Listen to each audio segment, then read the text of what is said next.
Hello, and welcome to the next episode of this exciting journey that we're taking together, exploring the implications and the topics in Ilchi Lee's very incredible book, I Have Chosen to Live 120 Years. Such important work there. And we are excited today to focus in on the elements that have to deal with having a positive mental health attitude. How do we get our mental health to be as positive as we want so we can live the kinds of lives that we want? I am really excited that today, to help us to address these important issues, we have a very special guest, Dr. Paula Reed, who is just terrific. She's a senior clinical psychologist, formerly, doing her work in New York at the Mount Sinai Hospital there, where she was the senior clinical psychologist involved in neuropsychological interventions for people with very severe kinds of brain and mental health challenges. She has been a stellar teacher and coordinator of the next generation of health professionals, helping them to become expert in their chosen field. She also was in charge of the day treatment program for individuals with brain injury.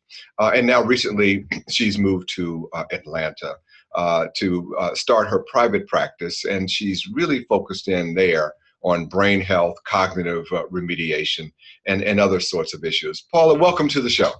Thank you. It's great to be here. I'm looking forward to our conversation. Yeah. Well, Paula, you know as well as I that there are so many people who are struggling these days with the stress of living in modern America and the modern world.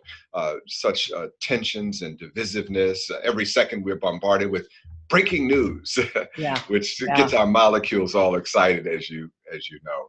Let me just start us off with just a quick story about how important it is, I think, that we are able to make a choice to live healthier lives. There was a gentleman who came from another country not too many years ago to the United States, did not speak hardly any English, was really a lost newcomer. He had saved all of his money, and all of his supporters and people that cared about him had saved and given him money as he made this great journey. He gets to disembarking on the shores of the United States, and he was distracted by people bustling about and someone asking him a question. And unfortunately, that distraction was probably premeditated, because while they were having that, someone came and stole all of the money that he had brought with him to this country. Wow. And now, with this enormous disappointment, he had to make a choice about how he was going to react. And his choice ultimately was that I will not be turned away by this. And in fact, the way I'll view it now is I've just made a donation of $5,000 to my new country.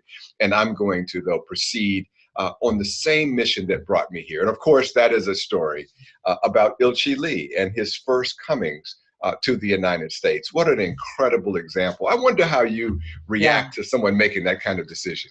Well, it's really a very powerful story about how important it is for us to make choices and to choose how we're going to deal with circumstances in our lives that just are not working for us.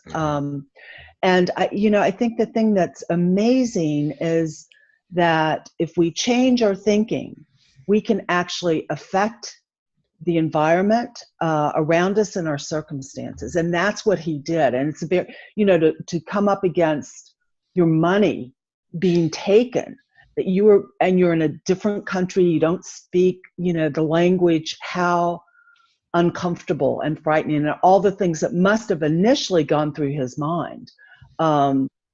And yet, in the spite of probably fear and anger and upset that he had, he looked at that, put it aside, and said, okay, how can I change this for myself?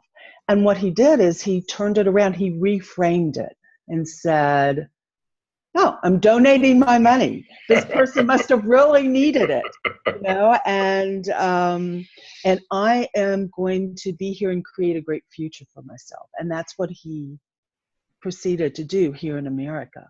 Now, I'm sure that you come across a lot of people from time to time in your work and in your daily life outside of your professional work, where people decide that they're victims of whatever happens around them, that their Absolutely. environment is challenging, whatever way it may be. And as a result, they find it hard to be able to overcome their environment, to make it difficult to take charge. What are you thinking about sort of why that is, and how can people start to make those changes and control their lives? Well, the thing that's striking is that many people that I see feel like they are victims, like they don't have a choice in the matter, and that they're literally then not responsible for their life, for the things around them, and then their identity becomes one of a victim. Mm-hmm. And that's what they talk about. That's the emotions that get produced in them. And so the first step there is for people to they're really responsible for their lives, and they must choose how they're going to live their lives and what they're going to make of those circumstances. Not that we can't prevent things from happening to us sometimes, but we can choose what we do with those events, and that we can choose to master ourselves, master our environment. And it's a process of taking responsibility, living a life that's authentic, knowing ourselves, and knowing, how to choose then when given choices. Yeah. So really, this issue of choice, that really does boil down to us, I think, deciding that we do have the ability to choose, that we're not just leaves on the mercy of the wind, but in fact that we can have that kind of power. Sometimes having the opportunity to make choices makes some people nervous. Oh, yeah. And in today's society, think of all the choices we have, like very simple, just walking down a cereal aisle at the grocery store. There are a bazillion choices, and people get paralyzed by that. And that's true in our lives too, about how do we choose when there's so many options, and when we probably don't know ourselves very well, then the choices become really overwhelming. So how do we get our lives to a point of figuring out who are we, what do we want, what kind of choice do we want, and then just choosing. And it's so simple, really. It's like just choose. But it's simple to say it, but much, much harder for people to make that happen in their lives. So, well, I know that you, in addition to being a practicing healthcare professional, but you also are a part of the body and brain family, and you're training yourself. Yes. How would you put the two sides of your training, on one hand as a clinical psychologist, and your training now in the kinds of things that body and brain is trying to do? How do you sort of see a vision of what does a positive mental health attitude, what does that actually look like? If you're going to make the choice to do it, each of us is going to have some idea of the goal we're trying to achieve. Yeah. So I would back that up a little bit and say, one of the things that is so important is that good mental health is grounded in our physical health, in our physical well-being. And that if we are in touch with our physical energy body through the practice of body and brain, it will certainly impact good mental health.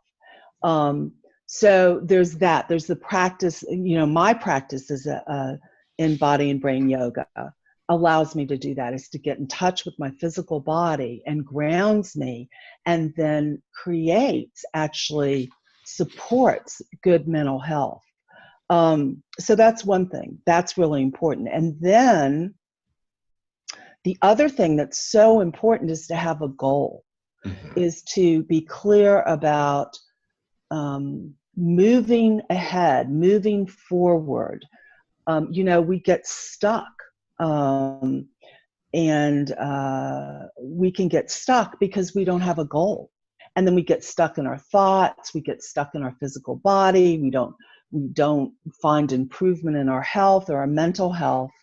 And so having a goal, moving ahead, is just vital. Yeah, absolutely. One of the things that I enjoyed from Ilchi Lee's book is he sort of views it, and I'm curious how you sort of, if this resonates with you, a positive mental health goal that you describe would be the sense of living lives that have a bigger purpose than just ourselves. The ability to exchange and feel love, the feeling of being independent. And that you in fact are your own discrete person who can react to the world by sharing love, feeling it, taking it in, giving it back, and then a sense of this inner satisfaction that comes with being a part of something bigger than just yourself. Does that resonate with you? Absolutely. You know, when I worked at Mount Sinai, I worked with individuals who had significant injuries. They were in accidents, so they had traumatic brain injuries, spinal cord injuries, that kind of thing. And what they valued, frequently what they valued, being able to have, strong financial profile, their jobs, their role as a parent, their looks even, all of that then got very challenged by this injury. And so the question is, when those things that you saw yourself, you saw as who you were shifted or taken away or compromised severely, the question is, how do you have a life worth living? And that's an extreme case, but it is finding what values are really, really important in life. Who am I and what do I really want? And that leads to what you were saying. It leads to what I really want is love. What I really want is community. What I really want is giving back and being involved in something greater than myself. And that's when people were able to find that in themselves and around them, they did great. They were happy, productive. Even if they weren't working at a paying job, they became very productive. And it's interesting, it did not matter the level of injury, the severity of the injury in terms of happiness. What mattered was a person being able to shift their values, to embrace really the essence of what life is all about. You know, Paula, the one thing you didn't say in these people, and this is very interesting to me, and we can learn so much from other people's circumstances, and especially from things that are as dramatic as you described. Right, very dramatic. They didn't say, I want a bigger car. I want a bigger house. I want another new suit. It didn't seem to be the material things that gave them their mental health goal. It was something else. Well, if they continue to hold on to, I want a big car, I want, the big house, I want the recognition at work. If they held on to it, that created enormous suffering in them, enormous suffering, because it was not, and I think even if we don't, if we don't suffer from those kinds of catastrophic injuries just day to day, well, is it ever enough? Is it enough? If you got a big car, you want a bigger car.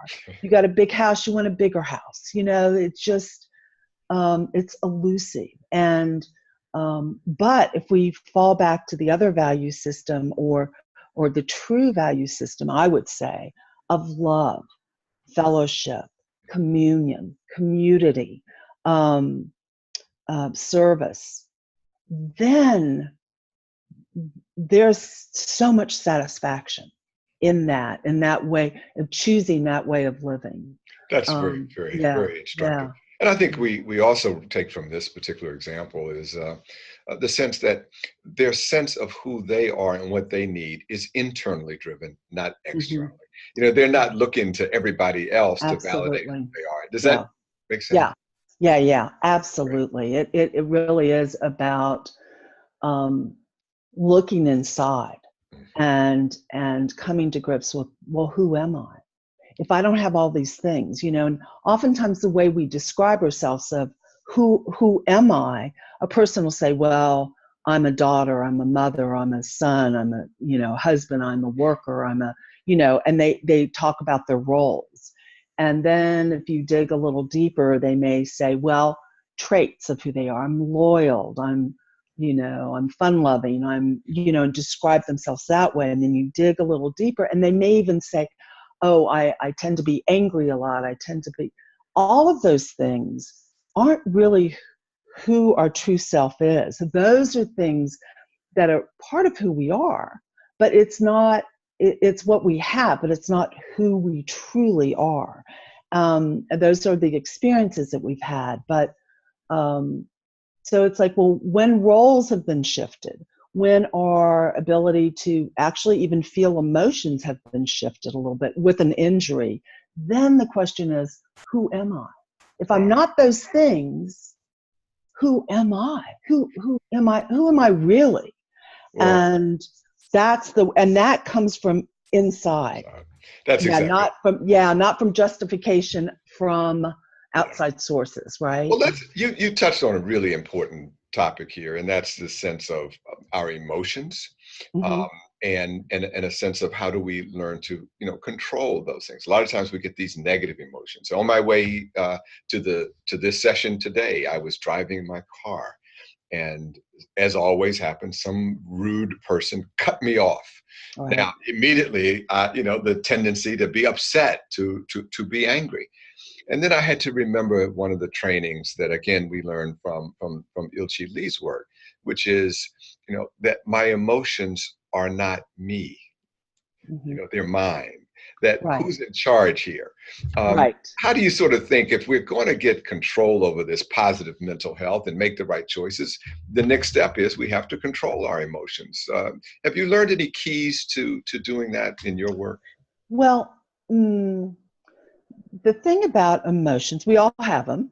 Good news is we all have emotions, or almost all of us have emotions, and if we're a fully functioning human being, we're going to have the whole range of emotions, from very very positive to the things that don't feel so good, that we don't like, the anger, the frustration, the sadness, that type of thing, but also then the joy and happiness. So we all have emotions. They're all there. Our emotions serve us to let us know either we're in a situation that may not be helpful, and they can guide us to make logical decisions.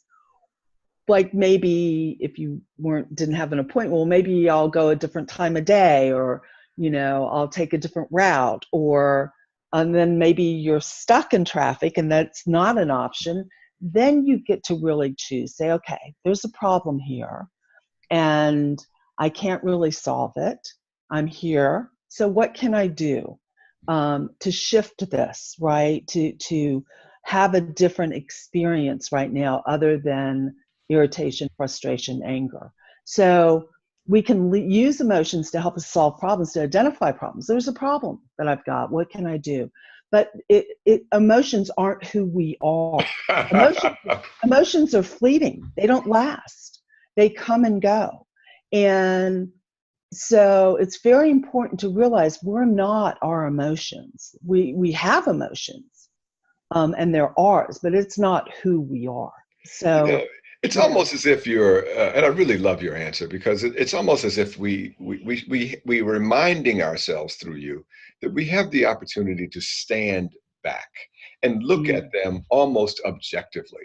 Yes, I am being, if I hear you correctly, and you tell me whether I'm getting this right, my teacher, it's almost as if you're saying, look, I feel a certain way right now, and I want to be honest about the fact that I am aware of how I'm feeling.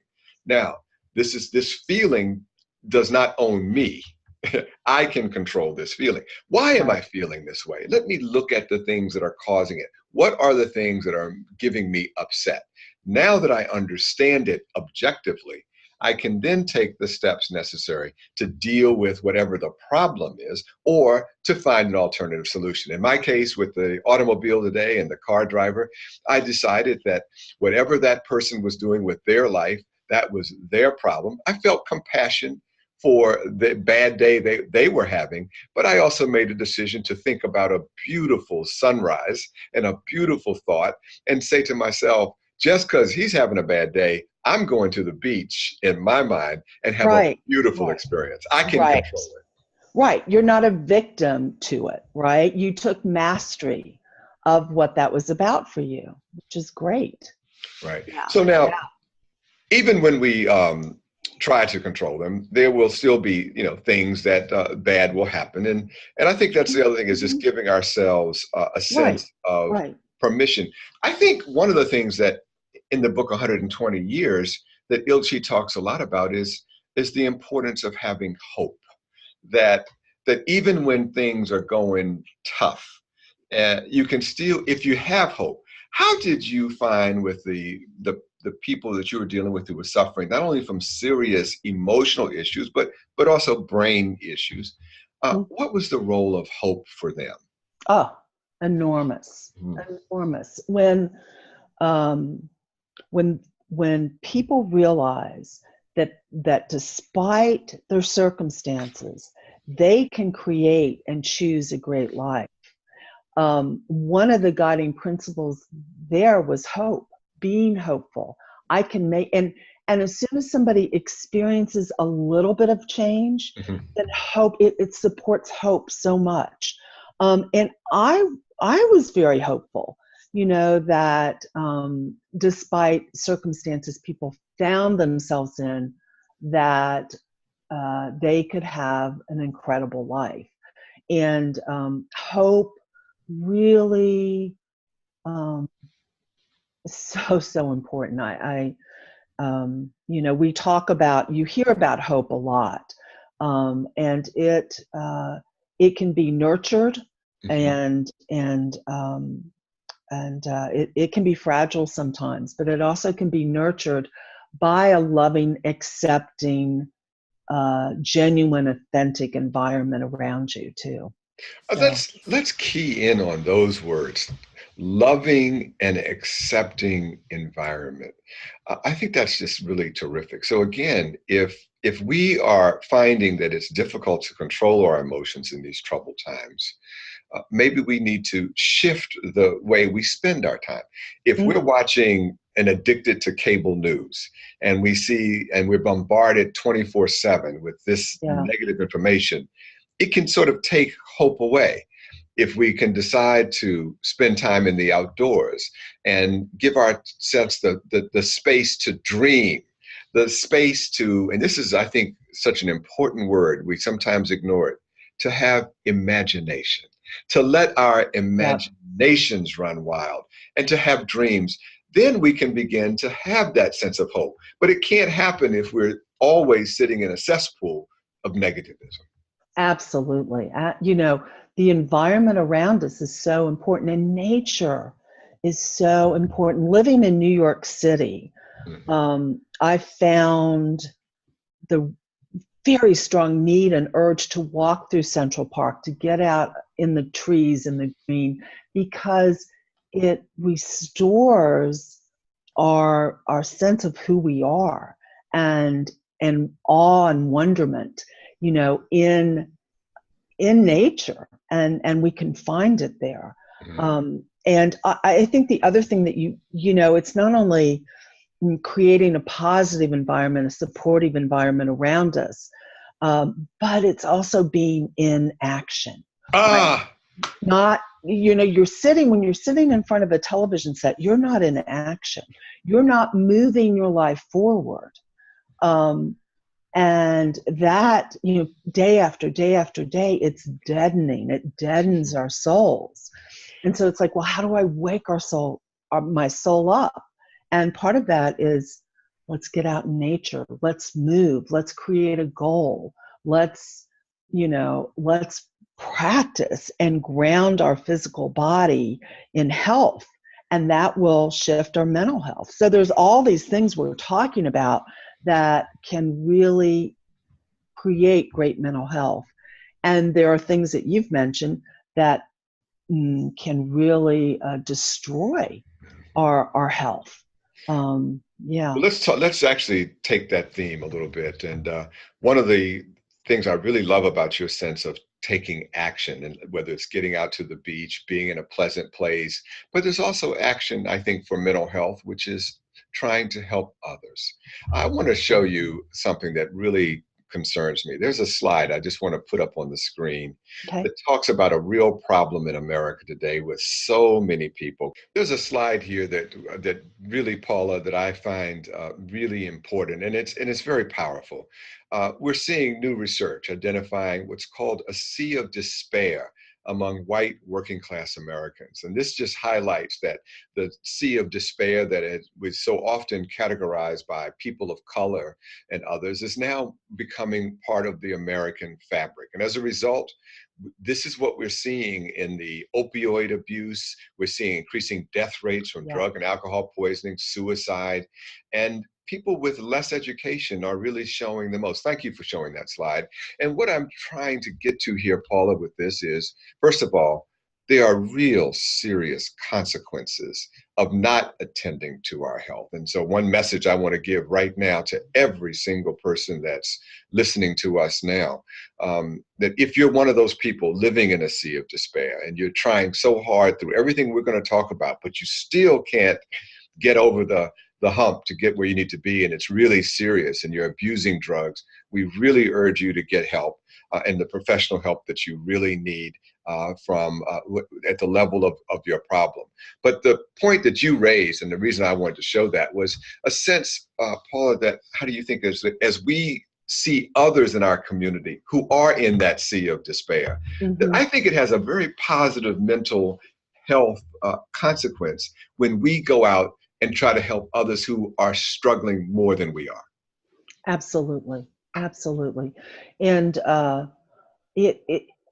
thing is, we talked about being a part of something greater than ourselves. And when you're in a situation where you feel hopeless about your future, your work, that kind of thing, how do you get involved with someone who's in that situation to move them from that place of despair and hopelessness and addiction to a place of comfort and joy? And that journey can be made, and it's made every day, and it's one-to-one. It is being with another, not in a condescending way, but in a way of genuine care, of providing, or being involved in opportunities where somebody can get involved and be of service to somebody else. And all of a sudden meaning begins to seep back into their lives. Now, obviously, if there's problems with addictions, those need to get addressed by a professional. But then just the human touch, pulling people out of isolation, getting them involved in the community, getting them in service to others, and that can be all kinds of things. And then, getting them grounded more in their bodies. Very, very important. But it's one step at a time, right? Exactly. Yeah. Well, as you say, as we start to get into maybe a little bit of a conversation about some of the things that you are excited about in your own training at Body and Brain. And I think you sort of said the first thing that I have learned, I think, to appreciate is your sense of getting into who you are, your true self, and not the illusionary self, but finding out the eternal in us, the part of us that is ongoing and in touch with the divine. I think that really is where we have to begin. Yeah. And it's how do you get through the layer of the ego to get to the true self, right? And I find that the body and brain practice provides that opportunity, which is amazing because it grounds you in your body. You learn how to live in your body, be present, and then we don't talk about energy a lot, really, but in our culture, I mean, and having energy flow then opens up opportunities to become really in touch. Well, who am I? Who am I? What is my true self? And then we become very genuine and authentic in who we are with others. And it's really quite exciting. Yeah. So Well, I don't know if I kind of got lost in my answer. No, you didn't. I answered to you, but yeah. I really heard you. And I think that you're right, is that when we have this sense, at least I found in my training and practice, is that when I got to have a much better idea of who was the person doing the thinking, who's doing these thinking, who's trying to be better, who's trying to control it. Once I got in touch with the eternal me, I found it so much easier then to be able to deal with the issues outside of me, because I could separate out what was real and important from what was illusion and quite frankly, often silly. And so understanding the true me gives me much more control. And so in that regard, and as you say, the energy elements are being in touch with that part of us which is outside of the senses in a way. Mm-hmm. But we have these techniques and things that we use, and I don't know which of the practices that you found that have been helpful for you most in getting in touch with yourself. But what kind of things have been of interest to you? Well, okay, it's interesting that I'm saying this, but personally, I find the 1 minute exercise to be pretty profound. And for people in the audience that don't know what I'm referring to, like, what do you mean? There's a practice of taking 1 minute of every hour and stopping what you're doing and doing an exercise just for 1 minute, right? And you do it maybe 10 hours out of the day. The thing that I find is that it disrupts what I'm doing. And maybe if I'm off in my head or whatever, and all of a sudden it integrates my mind, body, spirit. It rejuvenates my energy. It gets energy circulating. And it grounds me. And I go back and I'm refreshed. And as much as I found it to be challenging, I find that it's commitment to a goal and moving towards that goal. So it's very rich, the 1 minute exercise. So I would say for myself personally, and I've observed for others, that it can be a very powerful tool of continuing on a path of staying in touch with true self throughout the day. Wow.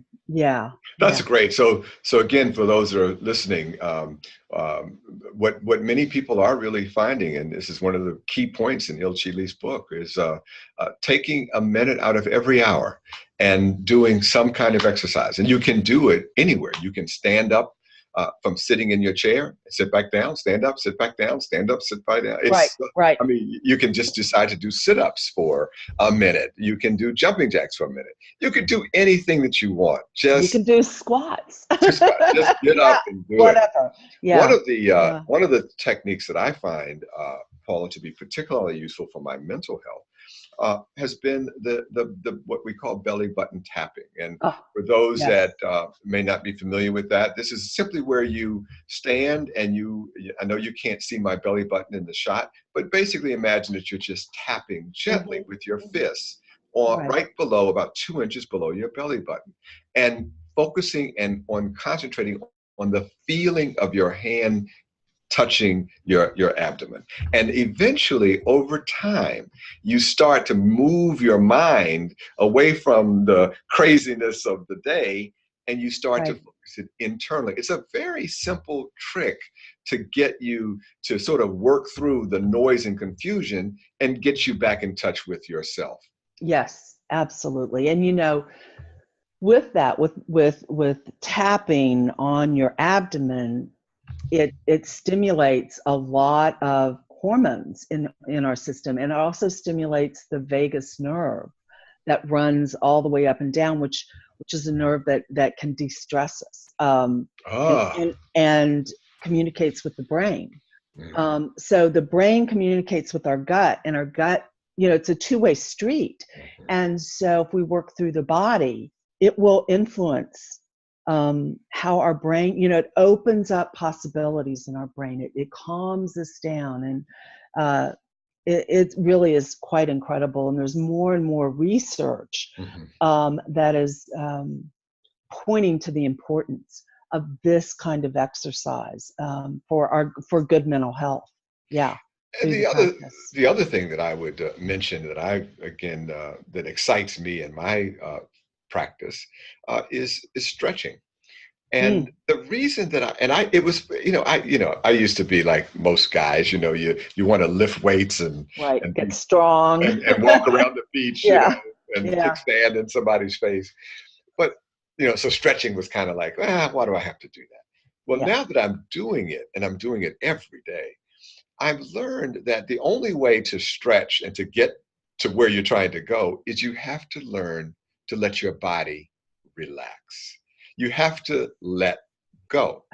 Yes. And so I'm noticing that every time that I'm practicing letting my body go, my mind starts to let go. Do you find that to happen with you? Yeah, absolutely. One of the things that we had in the day treatment program that I had is we did a lot of stretching and a lot of deep breathing, because when you're stressed out and tense, your muscles bunch up because they're getting ready to, fight or run, and your breathing becomes very shallow and rapid.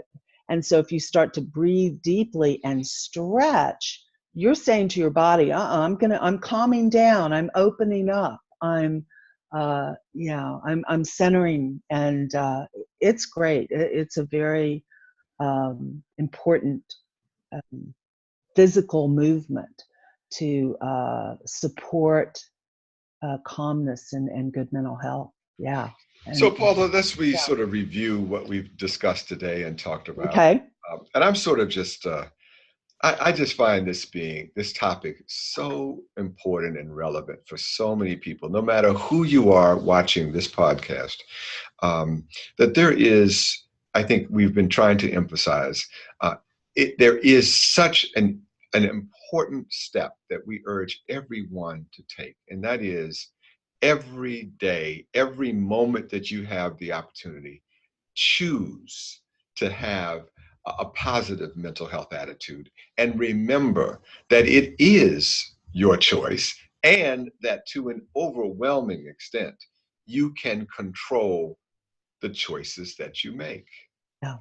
Yeah. And I think the other thing that we've really tried to impress upon people is, first of all, the consequences of not doing it are just terrible. We live lives that aren't loving, that aren't caring, that don't share.